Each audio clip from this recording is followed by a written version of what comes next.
The voice of God has kind of been retired. Now we have a hotline. Mm-hmm. We have a hotline. We're going to need a jingle. We need a jingle like 8333 Ask SDR, ding, or something like that with a bell and a thing, and there's got to be like a drum fill in the middle of it. 8333 Ask SDR. And for those who are too lazy, it's 833-327-5737. But if you have a question, call that number, leave a voicemail. So you're just going to ask your question on the voicemail, and then we'll play it on the show. If we play it on the show, you get some of this beautiful swag, which is SDR coffee mugs, T-shirt like Christian is wearing. Those are hard to get. I love We don't them. sell them. You can only get them by asking questions. That's right. Maybe a notebook. What else do we throw in there? Do you know? Hats. Pretty cool hats. Oh, yeah, the hats are cool. Trucker hat. There's more. There's more swag than just that. I don't know. If the question's really good, we might put in a little bottle of tequila or something, Nice. right? So let's do the question. So question number 1. Hey, Chris. I have 2 techs that complain that they never get any maintenance service work from me. I upsell all those off of oil changes, but neither of these 2 techs will perform oil changes. They think it's beneath them. How do I deal with these guys? They're great techs, but I can't get them to do these upsells. My lube tech is also a regular tech. He's on flag rate, and I have no clue what to do. Thanks a lot. So far, knock on wood, I have never sat down with a technician of this personality and not been able to explain to them how business models work and get them to buy in. Yep. But you got to kind of step back a little bit. And so if it was me, I would call him in and, or take him for a cup of coffee, something that was non-confrontational and easy and kind of a neutral ground, right? And I would talk to them about just how business works. And I would say so let's say you are Hewlett Packard and you're selling copy machines or printers. How do you make the money? Well, you make the money on buying the ink. And I would just go through different business models and I'd say, okay, and so our business model in the service department is we have loss leaders. The loss leaders, like an oil change, is to drive traffic. And I would just explain how the business works and how those loss leaders are an opportunity to inspect the car and make an impression on the customer. And I would just change their point of view so they understand how the business works and not make it about your feelings or their feelings. It's the business model. You guys are all in the model, the way that it functions, and oil changes drive traffic. And then the traffic is an opportunity. And do we want the opportunity, or do we have a better way? Does that technician have a better idea for a model? And chances are he doesn't.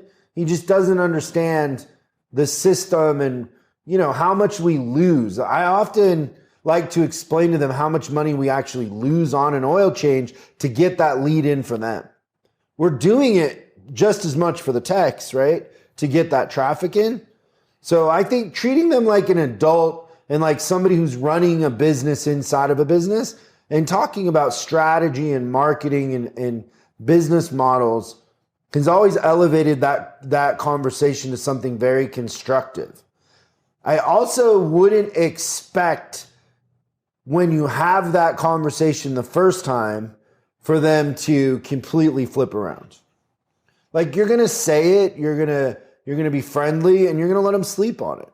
Mm-hmm. And then they'll come back a little different, and then you'll talk about it again. But, and then it just might be that the person isn't meant to be a technician and then they're in the wrong industry. But I always like to start by elevating the conversation, because people are smarter than you give them credit for. And when you start talking about it in those terms, they often will have good ideas. And when their ideas are then implemented, they own the system.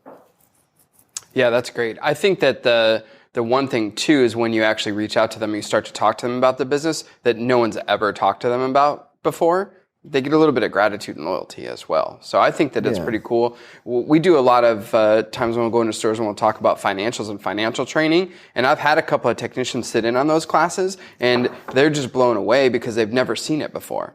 They didn't understand how it worked. Yeah. Also, you made me think of something. We have a course in our on-demand for technicians that kind of does just that. My goal with that course, even though it talks about best practices, how to, be efficient, maximize flat rate and all of that, the real goal of it was to explain to the technicians what the advisors are doing and then explain to them the law of averages like baseball.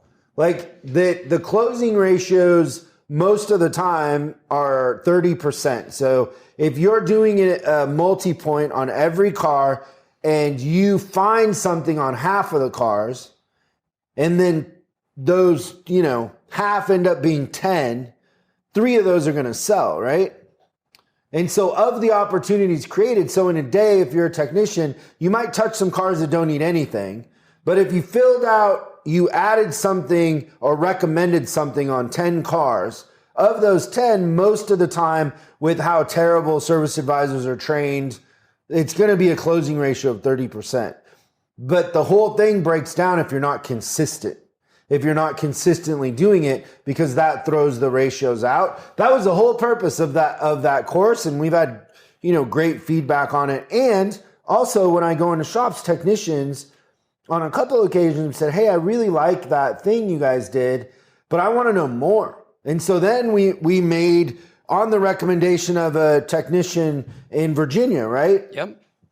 We made how the financials work for technicians too, so they would understand what discounting does to the bottom line and lots of fun stuff like that. So I think elevate the conversation and educate them and treat them like somebody in a business, and you'll get away from the attitude and all that. Even with the most difficult of personalities, that usually is a good path to chip away. Mm-hmm.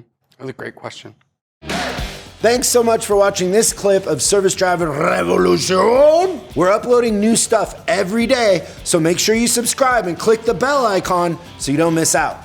If you have a question you'd like us to answer on the show, call 8333-ASK-SDR and we'll answer your question on the show. That's 8333-ASK-SDR.